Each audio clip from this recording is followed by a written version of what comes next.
সবকিছু ভুলে নতুন লুকে পুরনো দলে ফিরলেন সাকিব আল হাসান। এবার তার সঙ্গী আফগানিস্তানের রশিদ খান।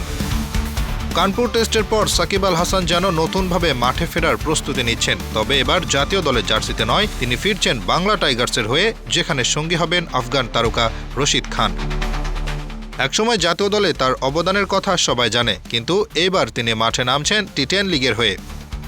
সাকিব আল হাসান যখন দুবাইয়ে বাংলা টাইগার্সের জার্সি পরে মাঠে নামার জন্য প্রস্তুতি নিচ্ছিলেন, তখন মিরপুরে অনুষ্ঠিত হচ্ছিল রংপুর রাইডার্সের জার্সি আনভেইলিং অনুষ্ঠান। গ্লোবাল সুপার লিগের চলমান ম্যাচে সাকিবের রংপুর রাইডার্সের হয়ে খেলা সম্ভব না, কারণ সে সময় তিনি ব্যস্ত থাকবেন টি10 লিগে বাংলা টাইগার্সের হয়ে খেলায়।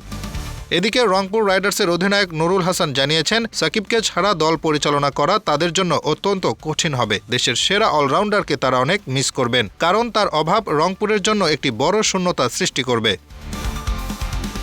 জাতীয় দল, ক্লাব বা ফ্র্যাঞ্চাইজি, সাকিবকে মিস করবেন যে কোনো দলের ক্যাপ্টেনই। গায়ানায় সোহানও অনুভব করবেন সাকিবের অভাব। গ্লোবাল সুপার লিগে রংপুর রাইডার্স তাদের প্রথম ম্যাচ খেলবে ২৭ নভেম্বর ইংল্যান্ডের দল হ্যাম্পশায়ার হকসের বিপক্ষে। আর টি10 লিগ সাকিবের ক্যারিয়ারে একটি নতুন দিগন্ত খুলতে পারে। Hasibur Rahman, daily our Bangladesh.